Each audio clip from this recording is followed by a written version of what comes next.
Hello and welcome to our college football playoff bracket challenge by The Athletic. I am David Ubben, national college football writer at The Athletic, with my colleague Ralph Russo, along with one of my co-hosts on the Until Saturday podcast. Check us out if you haven't listened there. Damien Harris, former two-time national champion with the Alabama Crimson Tide. Guys, the inaugural 12-team playoff is going to be chaotic just by nature, but we are here to help control it and bring a little bit of sense to the chaos. In our bracket challenge, Ralph, Damien, and I are each going to predict the final college football playoff field, which will be announced on Sunday, December 8th. And David, what's special about this is everybody at home can play this bracket challenge with us. Attached to the comment section where you're watching this is a link to a Google form where you can make your bracket predictions. The link is also in our and the Athletic social media handles and the Athletic website. And while y'all might not be able to beat my score, the three highest scoring fan brackets will win a free year subscription or subscription extension to The Athletic. All right, let's go in how we're going to calculate the scores. It's actually pretty easy. I think it'll be pretty fun. Ralph, Damien, and I will all be playing by the same rules, no matter how much I tried to convince them otherwise. I was unsuccessful. Didn't work. For every team you get in the field that makes the field, you get 1 point. If you get the right seed line that they're sitting on, you get 3 points. And if there are ties, the tiebreaker will be the championship, the SEC championship final score and the team that wins that. And the ultra tiebreaker, if we need it, it's possible. It's these super conferences where we're getting used to more tiebreakers. The Big Ten championship final score will be the ultimate tiebreaker. So let's get into how the playoff works. For those of you who are unfamiliar with the 12-team playoff, it's new. We haven't seen it in action yet. Maybe if you played CFB 25, you know. But if not, let's get it. Here's the lowdown. The 4 power conference champions and the top-ranked group of 5 champion by the playoff committee earn automatic bids to the playoffs. The 4 highest-ranked conference champions will earn first-round buys. Yeah, and David, the remaining 7 teams will be the highest ranked programs who didn't win their conference championship game. Those are at-large bids. Seeds 5 through 8 will play their first-round games at home, on campus playoff games. That is so Can't cool. wait. Can't wait. The first-round matchups will consist of 5 versus 12, 6 versus 11, 7 and 10, 8 versus 9, all playing each other on either December 20th or 21st. Yeah, the quarterfinals will be on New Year's Eve and New Year's Day. The semifinals, January 9th and 10th. And the national championship played in Atlanta on January 20th. Fellas, let's get into it. Let's project some brackets. Ralph, give us your top 4, your auto bids from your bracket. Yeah, so I decided to kind of stick with what I've been doing all year. Sometimes I think we get a little too focused on what we last saw. So I'm just going with my preseason predictions because you know what? They're all still available to me. I've got Georgia number 1, Ohio State number 2, Miami number 3, and Kansas State at number 4. And I think Wildcats can still win the Big 12. And I think the Big 12 is going to get weird down the stretch here. So I'm going to lean on the Wildcats, even though bad loss on Saturday. Ralph, it's interesting. The Big 12's only got 3 teams with 1 or fewer losses. Kansas State, not one of them. So you're banking on a little Big 12 chaos, I see. Don't need a lot, though. That's the thing. Kansas State beats Iowa State. I get 1 more loss out of Colorado. Bang. The Wildcats. Let me ask you this. So this is right after Kansas State just lost to Texas Tech. Mm-hmm. And you really are comfortable to sit here and say this, Ralph. Like you confidently, you can say Avery Johnson and the Kansas State Wildcats are going to be the Big 12 champion. You can confidently say that. Not necessarily confidently after losing. I wish they lost to Texas Tech. Lost to Houston. Not even Texas Tech. They lost to Houston. Oh, yeah, I'm tripping. Houston. No, but I just think that we become a little prisoner of the moment, and it's easy to overreact to what we just saw. And again, I only need 2 results to break my way to get Kansas State in that championship game against BYU. So it's not that far. All right, Damien, what do you got? Who's your top 4? All right, so I'm going much, much more unconventional route. A little bit safe, but a little unconventional as well. So I've got Oregon, number one, winning the Big Ten. I think they win a rematch against Ohio State.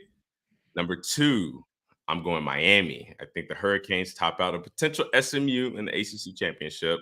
Mm-hmm. Three, see, this is where we start getting unconventional here. Number three, I'm going Texas. University of Texas, the Fighting Quinn Ewers and Steve Sarkisians. They find a way. I'll explain it to y'all if y'all want, but they'll find a way to sneak themselves in the SEC championship. And number four, we're going with the Colorado Buffaloes. Beyond prime time, Shadur Sanders, Travis Hunter, they make it to the Big 12 championship. There is going to be some chaos at the end, but they sneak their way in and they win. And they win. And it's funny because the reason why I had Texas Tech on my brain is because the reason why I have Colorado being the number 4 seed is I'm banking on Iowa State to lose another game. And I'm banking to lose to Kansas State. What I saw from them against Texas Tech was not good. And I was kind of thinking that Iowa State was they were good. They played good defensively. Rocco Beck was okay, but they weren't sexy. They weren't appealing. And then I thought that showed against Texas Tech. So now I think Kansas State, who thinks they're going to have a chance to get in the Big 12 championship because they're going to be banking on the loss from BYU. So they're going to go into that game clicking on all cylinders, absolutely trying to get a win for their own security. Meanwhile, BYU's not going to lose. Kansas State knocks out Iowa State. Colorado gets to the Big 12 championship, and they take down BYU. I like it. BYU's gettable. And Colorado, it's crazy to think that we're sitting here, it's November 4th. And after week 2, I was in Lincoln and watched them get smacked by Nebraska, who is sitting there at 5-4 now. It's crazy to think that they're here with a pretty reasonable path to the playoff. It's not all that crazy, and I'm very intrigued. And the Texas pick I like. If you haven't looked at the SEC standings recently, there's 5 teams sitting there tied at 1 loss. It's going to be a crazy final month in the SEC. I suppose I should get to my top 4, guys. At some point. I just want to say something here, Dave. Go ahead. Clearly, Damien has a future as a TV executive by putting Colorado in there, right? Listen, I know how they think. I know what the people want. That is an ESPN fever dream to get Colorado into this playoff some way, shape, or form. But the cool thing is, it really isn't stretching the imagination. No, it's not. They are absolute. All they got to do is win their games, and they're going to be favored in all of them. So, I like what you're thinking, but I also like the fact that it's not impossible. Like it is very much realistic. Yeah. I don't know if the world's ready for Colorado in the playoff. It's interesting because they haven't. We didn't get the crescendo this year that we got last year, where they're just everywhere. They've kind of been quietly taking care of business. It's been a weird dynamic. All right, so my top 4. I'm sticking with the Ducks at number 1. I think they get it done. I think they do beat Ohio State twice. I'm gonna go with Georgia. Talent continuity wins out. Georgia. I've been on them all season long. It's not pretty. They're not as dominant as they've been, but they're the best team in the SEC. I think they are my 2 seed. My 3 seed, Miami. I like them to take care of business. They might drop a game here or there, but I think they beat either probably Clemson, maybe SMU in the ACC championship. We'll see if SMU can get there. Clemson took another loss on Saturday. And my Big 12 champion, I'm going to reluctantly lean on BYU to get the job done. We've been expecting Big 12 chaos. It's been a big talking point all year. This league's going to be so unpredictable. And it'd be kind of amazing if they got an undefeated champion that was, I think BYU was picked 13th in the league to start. So it'd be a little different than we thought the Big 12 was going to play out. Guys, what do you make of my picks here? I gotta start with Georgia. I gotta start with it because this is going to bring me to my thought process of how Texas is going to get in. First of all, I'm going to ask you this. What have you seen from Georgia? Because when I look at Georgia, I see a team that has potential to be really good, but they've got a quarterback that is just giving the ball to the other team way too much. So outside of that, what do you think about Georgia is good enough to win the SEC? Line play. Games are decided on the line of scrimmage, and Georgia has depth. They have the big boys, the big humans that like to move people. Okay. And I don't love their weapons. Our colleague Seth Emerson is going to disagree with me on their weapons. I don't love their weapons. And I think Carson Beck can figure some of those things out. I'm not sure what he's seeing or why he's having such trouble reading the field. He's been really bad. 11 picks now in his last 5 games. But we saw enough from him last year that it seems like the last month is more out of character for him. It's more an exception than the rule. And I think if you just remember, hey, we've got the best team. That can fix a lot of things. And don't try to be Superman. Take the plays that are in front of you. What do they say, Damien? What do the coaches say? You can't go broke taking a profit. So yeah. maybe some of that stuff would help. Okay, you know? well here's my second thing, because if I'm not mistaken, they got a pretty big matchup this weekend, right? They do. And They do. I'm talking a big one. And so here's my thought process of him. This Georgia defense, they're good, but their secondary is very not good. Uncharacteristically Gettable. not good. Mhm. Yes, they are definitely gettable. Jackson Dart, Lane Kiffin, they just put up 60-something points. I don't care who you're playing. I don't care what team you're playing. Putting up 60-something points, that's a lot of points. That means you figured something out. That's the big explosive Ole Miss that we saw at the beginning of the season against lower level of competitions, but now that they're back to that at the end of the season, I like their chances, especially when we can count on the fact that Carson Beck is probably going to give them an extra 2 or 3 possessions. Like, in my mind, if you give Lane Kiffin and Jackson Dart a couple extra offensive possessions, I have to like that matchup, especially when they're coming off a 60-point win. If this is after the LSU game, or not a 60-point win, but a 60-point offensive performance. If this was after the LSU loss, then I'd be like, I don't know. But coming off 60 points, going up against a quarterback who loves turning the ball over and giving it to other team, I got to think Lane Kiffin and his offensive staff are assuming that they're going to get extra possessions and trying to create ways to capitalize off of those. You can only call what you can block, though, and Ole Miss ain't gonna be able to block that. Yeah, and I do think, again, like, I think you're living too much in what you just saw, Damien. Like, we saw Georgia lose to Alabama, come back and beat down Texas. So I'm kind of with David here in the idea. But Carson Beck turned the ball over though, and Texas offense, they just couldn't get it done. They just couldn't get it done.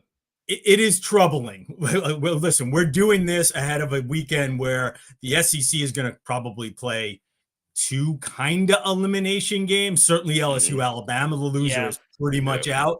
And with Georgia, Ole Miss, the loser, if it's Georgia, isn't out, but if it's Ole Miss, probably done. Yeah. So we're definitely testing ourselves here with like doing this before those 2 games. And of course, before the playoff committee actually weighs in tomorrow night. Right. But I'm with David here on Georgia. I'm going to bank on the best roster and most talented, deepest roster in college football to figure it out.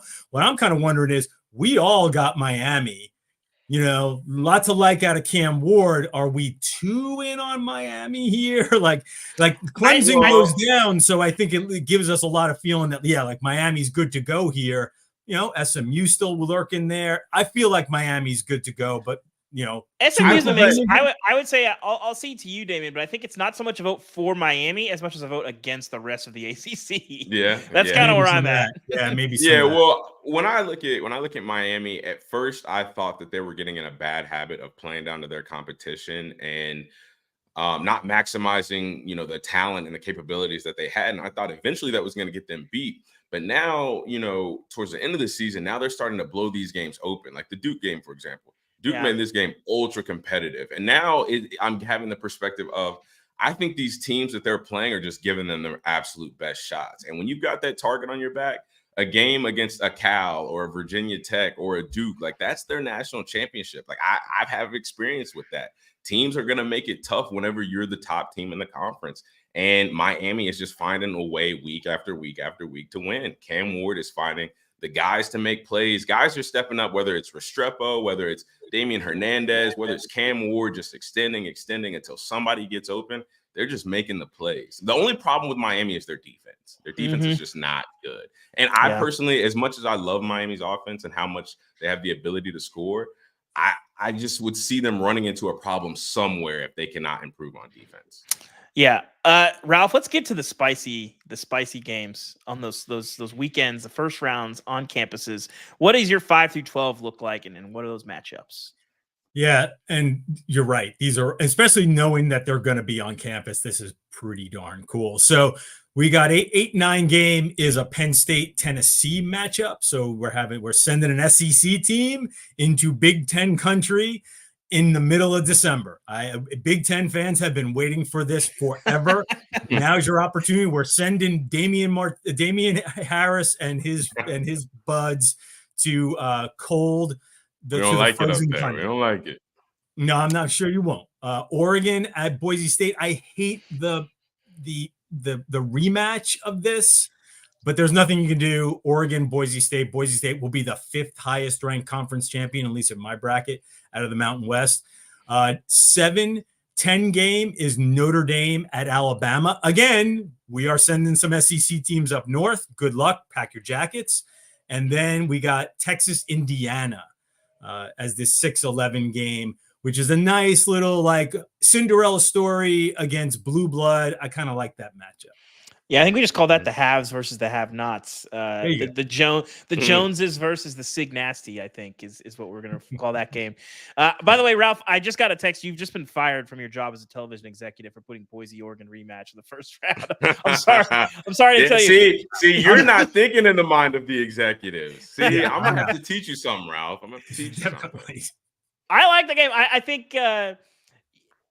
Penn State, I think there's this idea that like, we can't get through against Ohio State and Michigan. I'm interested to see if they can get a breakthrough game against somebody else. And if it's from the SEC, I think there's definitely some value in that. And I'm also really curious to see if at what point do Penn State fans feel like this is enough to get off James Franklin's back? I'm not saying you shouldn't be on his back. It's been ugly. It's been not what you want. But since the playoff has expanded, we've been talking about Penn State's the biggest beneficiary because they don't have to get past, Michigan in previous years, Ohio State in just about every year. But, one game is good. I don't know if that's definitely enough. But how far, Ralph, do you think Penn State has to get to stop having James Franklin getting accosted while he's walking off his home field? Yes. So I do think I think one playoff win gets you to at least a place of somewhat peace. I mean, you're talking about, a game like that, like I have set up, or something similar where you beat an SEC team that has 10 or 11 wins. At that point, your fans have to have at least a little bit of there has to be a little bit of, hey, this is a good season. We won the big game. I think it's like, I know you didn't win the biggest game, and the biggest game is always going to be Ohio State. But if you can prove that you can win a big game against a big time SEC team, I think it has to at least get you to the point of okay, we are showing progress as a program. Mm-hmm. Damien, you're from Kentucky, so you're not quite the deep South guys, but you played with. Oh my God! But you played with. Is there shade in this or not? Well, the thing is, Kentucky gets some snow. You played with, and you have played against a lot of the deep South guys, the Florida boys, the Mississippi, Louisiana. How real is the cold weather thing in your mind? That if you got to go up there, and let's say there's some flurries, or you wake up and the team bus is covered in snow. How much of an issue you think that's going to be for SEC teams when eventually we're going to get some of them that are going up north. It might happen this year. It might happen, soon, but it's going to happen eventually. Yeah, it definitely plays a huge factor for a lot of reasons. Like, one, the field condition is a little bit different when it's cold, when it's icy. Obviously, the weather plays its own factor. But the biggest thing that I've noticed, and I played in New England, I played in Buffalo, so I'm used to the cold weather. Mm-hmm. Guys don't like to tackle. So I always say, regardless of where you come from, whether you're the South, whether you're from the East, the West, the North, whenever you play in these cold games, DBs don't like to tackle. Linebackers have a hard time tackling because you're delivering most of the blow. You're the one that's moving. You've got a head of steam. When you hit these guys, it feels a little bit different.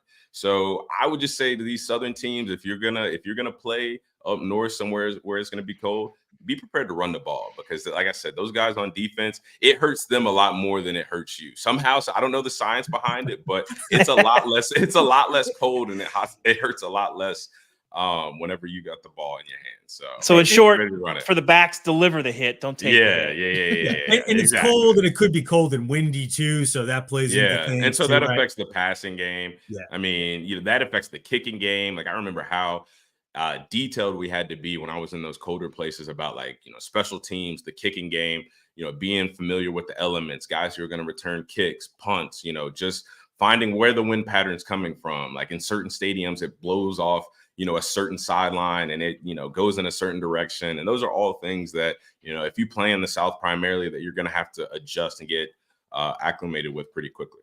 It's like a first-time Masters participant having to learn the course. Yeah, Damien, right. What is your 5 through 12? What does that look like?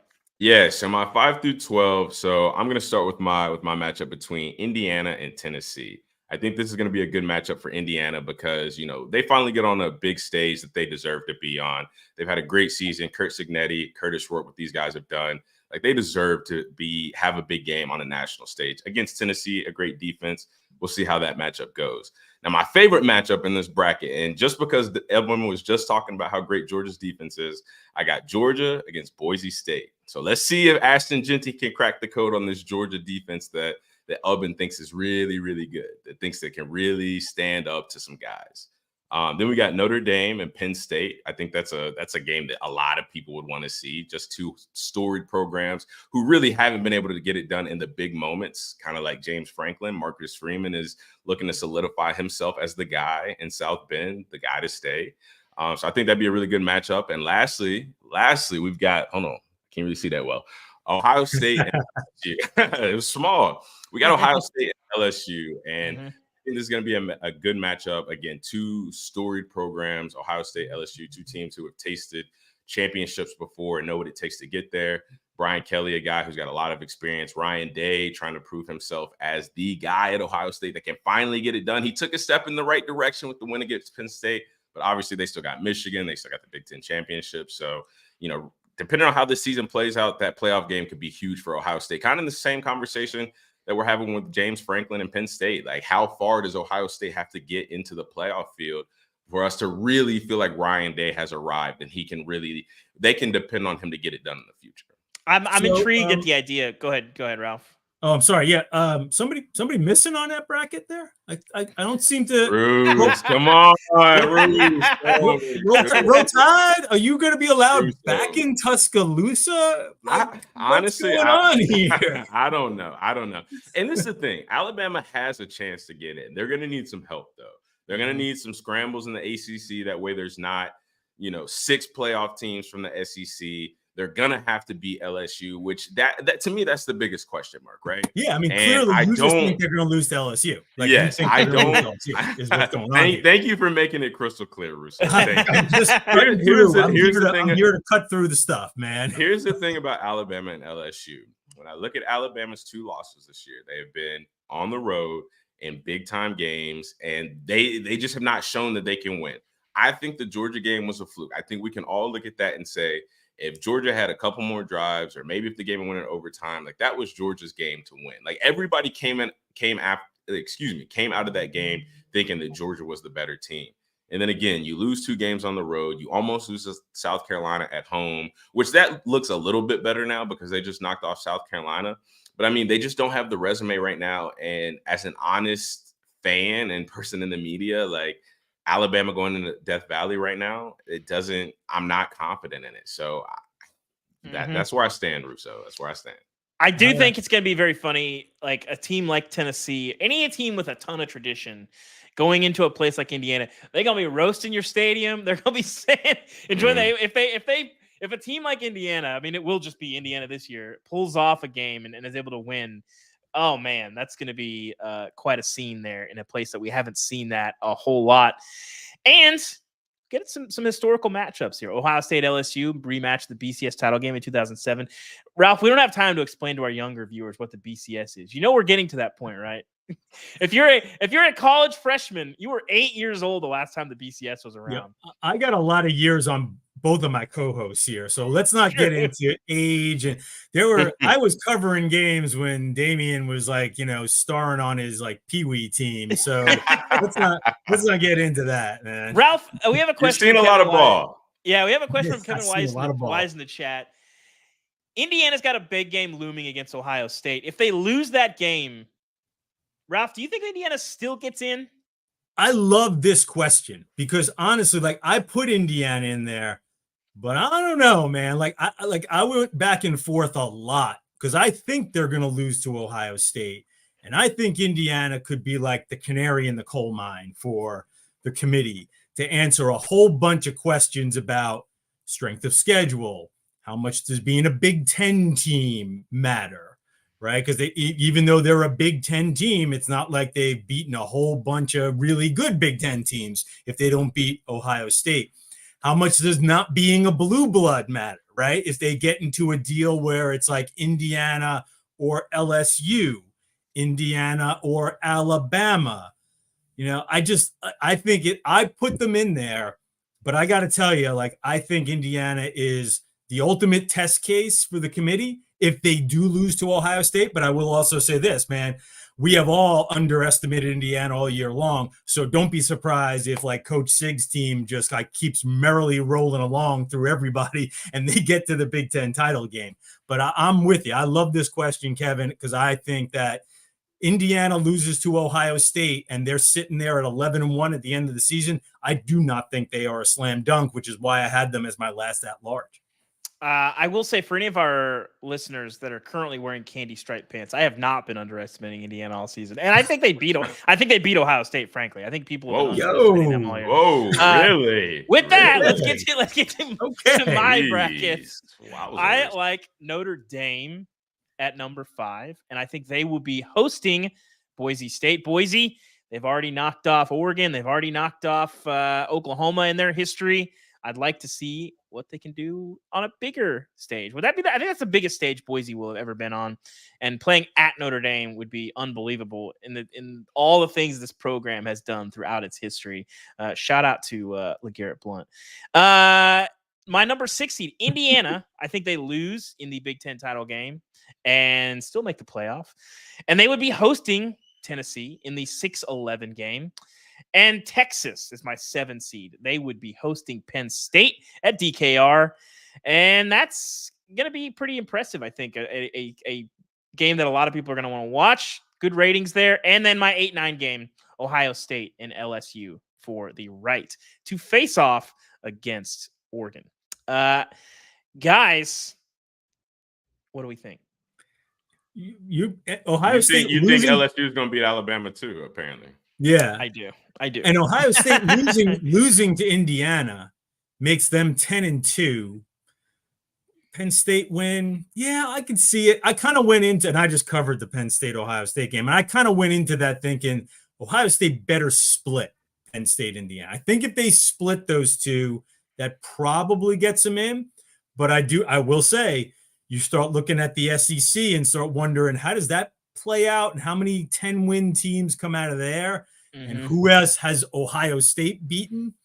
I don't know, man. Like, you have them at 8, getting in at 8 at 10-2, and I'm wondering if they get in at all at 10-2, or if they end up getting backed out there. I could see them getting squeezed out. The other thing too is we're not showing a whole lot of love to the Big 12 and the ACC here, guys. Well, let's actually get into that. I think I'm not even going to say it's a fear. I just think it's going to happen. You look at the top of the Big 12. You look at the top of the ACC. Tuesday night's not going to go well for them. I think if you haven't seen it already, I think the committee is going to offer some very sobering reminders that you're not going to have a great Tuesday night watching the playoff if you are in the Big 12 and the ACC. The top of the league has not been what you would hope, and ultimately, you look at Clemson losing, you look at the Big 12. The preseason expectations don't matter a ton from the committee's perspective, but your teams that have the best personnel, Oklahoma State jumps out. I mean, Oklahoma State I think they still haven't won in a Big 12 game. And so that, Utah, Cam Rising's injury has been an issue. These teams that would pass the eye test from the committee's eyes are not really having the best type of season that they would like. And I think that the Big 12 and the ACC, when you look at where they're at now, Ralph, I'm curious if you agree. I think they have better chance of not getting an at-large bid at all, and only their champion gets in, barring an upset, than getting multiple teams. If Miami loses, if BYU loses, though, that's really the only path to me for the Big 12 and the ACC to get 2 teams. And I say only path. I just think it's not going to happen. Yeah, I don't think it's equal. I think the ACC is still better situated to get 2 in. Frankly, as our viewer is chiming in, I think SMU getting to the Big 12, the ACC championship game. We're all learning. We're all still getting used to this conference realignment, folks. Right. I think SMU getting to the ACC championship game undefeated, loses a close game to Miami. I could see that. Like, that looks like a pretty good resume when you're undefeated in the conference and your only loss is to a BYU team, especially if BYU is the Big 12 champion. The thing with the Big 12 is you're already very close to just having a mess of teams that have already lost 2 games, right? Like you could have a situation where BYU is the only good option and they even slip at the end. So I just think things could get real messy within the Big 12. And I feel like there's a better path in the ACC to getting 12-0 Miami, 11-1 SMU, both in pretty good shape to make it, even if they lose. Miami in very good shape if they lose, and SMU still in decent shape if it loses. So I don't view the 2 leagues in the same way. And I'm not going to completely dismiss Clemson.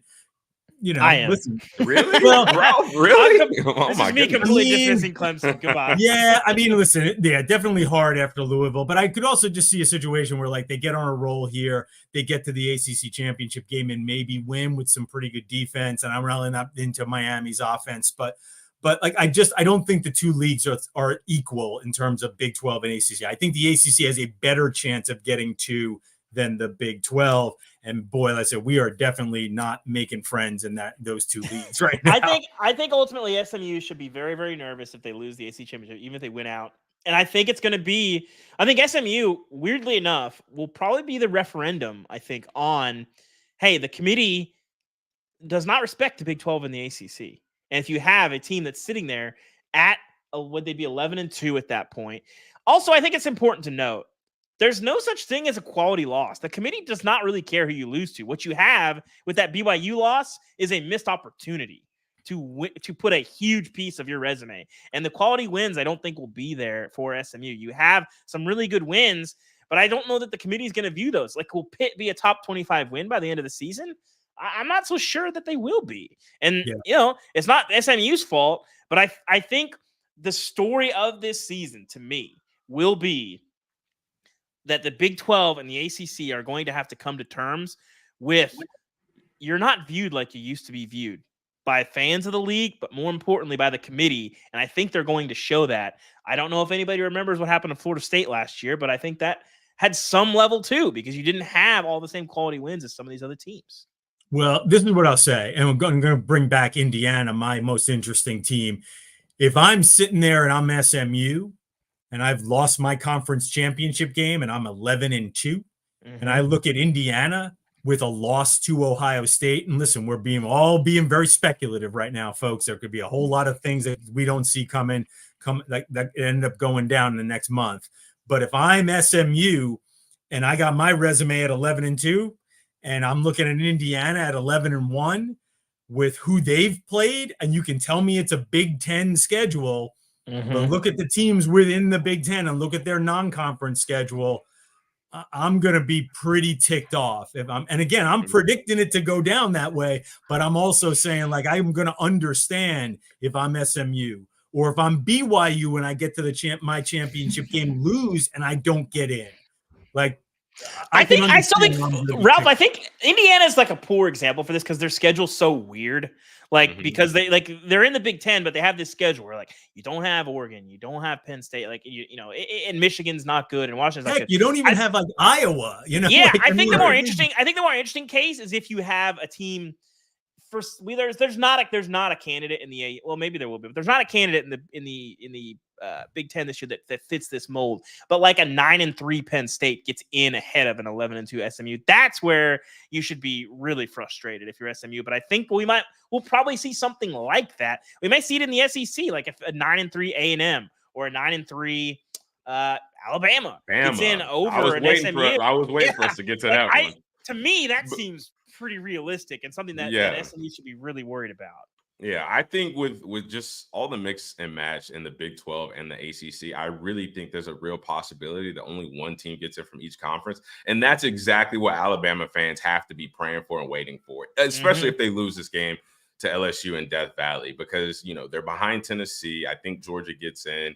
Like, there's a lot of people who have better resumes, who have better wins, even some better losses. And now that we're talking about it, Alabama had the Georgia trump card that has looked so great all this time, but now that's starting to look worse and worse after Florida was in a close game with Florida, where a lot of people think, okay, well, maybe Florida might be able to pull out that game if they still had DJ Lagway. And then, we got to see what happens with this Ole Miss game against Georgia. So I think that's what it's going to take for Alabama to get in. Like, just this team specifically. I know, Russo, you're talking about Indiana. For Alabama, I think it has to be one team from Big 12, one team from ACC, which I can very well see because that's how we see the conference as fans and as the committee sees it. And then I think that just opens the door up for that 3-loss Alabama, that 3-loss A&M or LSU, one of those three to get in. Hopefully it'll be Alabama. David, let me set a situation here. If you are an SEC hater, you're an SEC hater, and there's a lot of those. There's a lot. Been rough times for them. Last season was the only good year for SEC haters in quite some time. But anyway. And you're worried about the SEC just taking over this playoff. I will recommend two things: root for Georgia to clear the plates, to clear the slate, clear Ole Miss out of there. Clear Tennessee, maybe clear Tennessee out of there. We'll see, and also root for Alabama to lose to LSU, because I suspect if Alabama goes 10-2, not only does it get Alabama in, I think it gets Tennessee in too, because you're going to go, Alabama beats Georgia, Tennessee beat Alabama, we got to take them both. So I was looking like definitely root for Georgia to clear the field of some of these other contenders, get rid of Ole Miss, maybe damage Tennessee again. And if you can get Alabama out of there, I think you not only knock out Alabama, you make it harder for Tennessee to get in. Let's get to our bubble teams. But before we get that, we're talking so much of what's down the line. The first rankings are always really interesting.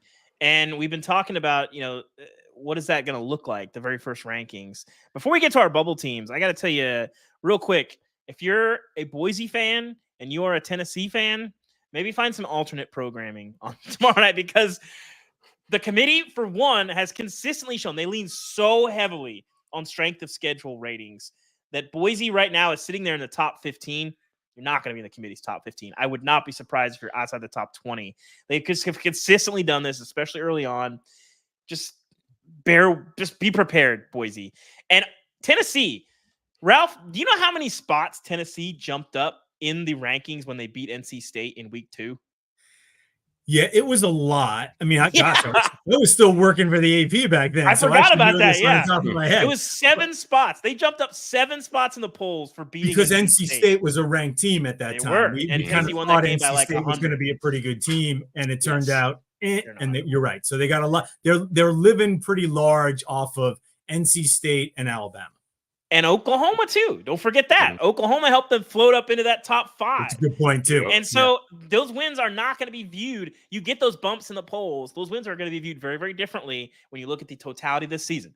I'm not saying the committee hates Tennessee or those wins are fraudulent or whatever, but that's just the reality that you got a bump in the polls, and that's not going to be happening with the committee. The committee, I think, probably sees Tennessee as being overvalued because its resume, they're no fault of its own, has taken some hits. Let's get to our bubble teams really quick. Ralph, what are your first 4 teams out? So I got BYU, SMU, again, going back to our teams. Again, they're just going to hate us. They're just going to hate us in those conferences. Iowa State and Texas A&M. I don't know if we're going to get to the point of really seriously considering the 9-3 teams. But moving some things around, I was kind of wondering what might be the best one of those, and I could see it maybe being Texas A&M when everything shakes out in the SEC. Yeah, man. Like I could see the BYU thing. Those people are coming for me because I know that like the idea, like, how are we getting left out? How are we getting left out? We are the only undefeated team right now. Like, their schedule looks great to run the table to the Big 12 title game. Basically, I'm saying that BYU is going to lose the Big 12 title game and get left out. And they are just going to hate everybody. They're certainly going to hate me in Provo for saying it. And if that happens, there's going to be some really ticked off people. And by the way, BYU fans, generally, very, very nice. But we'll see a different side of them if they get left out of this thing. We're gonna find Ralph in a dark alley with a cougar tail shoved in his mouth at some point. So I'm with Chris. I'm with you, Russo. I'm with you, Russo, because not to cut you off of it, but I have the same thing. And even if Colorado, I know that that's my dream scenario. Even if Colorado doesn't make it to the Big 12 championship, I still have BYU losing. Because I was sold on them at one point, but now that everything's getting so finicky at the top, like almost every great team has had their day. Obviously, every undefeated team at a certain point in the season has had their day. And I think BYU doesn't have theirs until the Big 12 championship, just so they can get let out so everybody can be pissed off. I just can't see the committee leaving out, because I think part of the conversation we haven't really gotten to, Ralph, is the whole concept of championship games. It's a game that nobody else has to play. So BYU has to play this additional game. And I just think fans would fundamentally reject that. I get that in the auto bid era, when people don't want tiebreakers and all that stuff, you got to have the championship game. But, I thought it was funny. Rich Clark, the new chairman of the playoff, said that he didn't expect teams to be unduly penalized for losing in their championship games. And what does that mean? I laughed so hard because I was like, well, unduly's doing a whole lot of work there. And I think BYU, they might just like spray paint unduly across the playoff committee's headquarters out in Irving. Probably. So we'll see. I was going to say, let me get to the rest of my bubbles. Yeah, I was going to run down your. It had my name and your face up, and we are not the same. I am not David Ubben. We need to get that straight. But outside of BYU, I've got Texas A&M. I know that loss to South Carolina really hurt them. Earlier in the show, I said South Carolina beat South Carolina, which wasn't true. They beat Texas A&M. That hurts them. Obviously, the conversation with Alabama, I've hit on that a couple of times, so I'm not just going to keep pressing that button, making people mad at me. And I agree, SMU, they're having a storybook run right now, but just the way that we see this conference, I think they get to the ACC championship. They're overpowered by Miami in an absolute shootout, and then they just don't get in, and their storybook season comes to an end. Mm-hmm. My first four out. I've got SMU. I think they get left out at 11-2. I'm sorry, guys. Take it up with the committee. I think Iowa State gets to the Big 12 championship and loses, and they're sitting there a little bit frustrated. That win against K-State. I think they need K-State to stay in the top 25. Keep winning. Don't fall out. But I think they get a win there that bumps them up into the bracket, and then lose in the Big 12 championship and fall out. I don't trust Texas A&M to get to the finish line at 9-3. I think they take on another loss, or at 10-2, excuse me. I think they take another loss and fall out of the playoff. And then the committee, they're always going to give Alabama a little bit of love. And I think Alabama might take another loss and still sneak up very high in the rankings. Mm-hmm. The eye test is a powerful thing. And you watch Alabama, you're like, that team can play. And I think the committee will push them up, despite them not really doing a lot on the field this year, and sitting there at 9-3. 10-2 Alabama, I think, gets in. 9-3 Alabama, I think does not, but they sneak in to at least the conversation at somewhat. So I appreciate the BYU fans leaving me alone. For one, I love a good cougar tale from time to time. We gotta. I really brought it on, man. What's going on here? What have I done? What have I done? The thing about BYU fans is there's people in college football. They're literally everywhere. So good luck. Good luck. So we got some fan brackets before we get out of here to take a look at and see what you guys have thought so far. You can fill out your own. By the way, the link in the description. Play along with us. We explain the rules at the top. If you get a team that's in the field, that's 1 point. If you also get a team right on the correct seed line, that is 3 points. We got our tiebreakers in the ACC championship, all of those things. Let's take a look at a quick fan bracket that we've gotten. This one is from @13 Jay Keeler. He's got Oregon number 1 seed, Iowa State the number 4 seed coming out of the Big 12, hold and serve there, winning out. I assume Texas at the 2 seed, Miami the 3 seed, and then Indiana and Penn State. Again, not a television executive here. Georgia and Army getting in there over Boise. I think the thought there is that Boise would lose in the Mountain West Conference Championship to UNLV. Most likely, they might play Colorado State. That's another weird conference which we're not going to get into. Mm-hmm. That's a very odd situation there.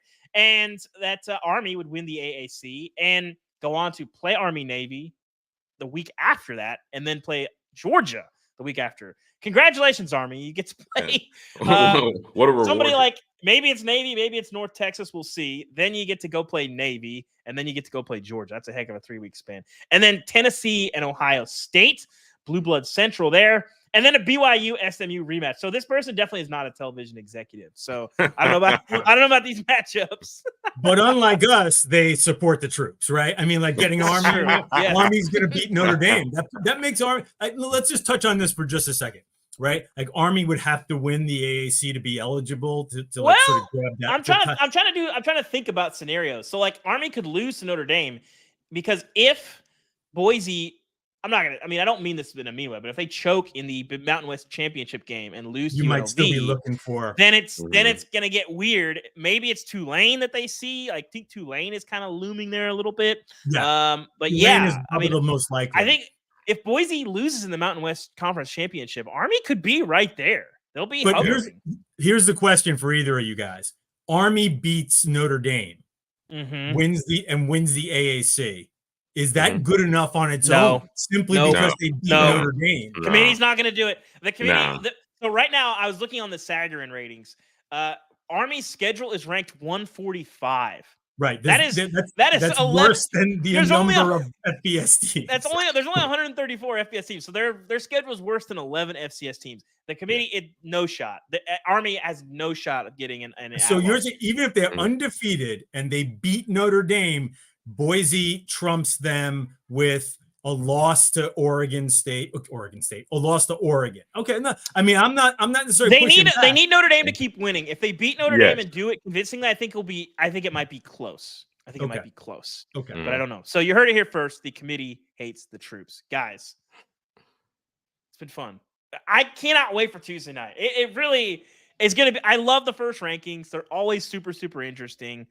I can't wait until December 8th either. That's when we're going to be back here reacting to the final college football playoff field and, of course, my perfect bracket. You heard it here first. Please cite David Ubben at The Athletic when that bracket comes out. That's going to do it for our college football playoff bracket challenge by The Athletic. Remember, you can join us and play along by filling out your own bracket on The Athletic's website. The link to submit your bracket is in our show's video's description. And again, all bracket submissions must be in by this Friday, November 8th by 5 p.m. Eastern. We're giving you guys a heads up because you get to see the first committee rankings before we do and can fill out your bracket. So that's an advantage right there. And we are going to do weekly check-ins on our brackets on the Until Saturday podcast. If you're not already subscribed to that show, you can see me, Damien. We've had Ralph on a few times, our co-host Chris Vanini as well. You can listen to that show on Apple, Spotify, Overcast, wherever you get your podcasts. Drop a like and also subscribe to Until Saturday on YouTube and follow the Athletics X and Facebook pages. Guys, for Damien Harris, Ralph Russo, I'm David Ubben. Best of luck on your brackets, and we'll see if the bracket brings back the turnover chain too. Thanks, guys. We'll see you soon.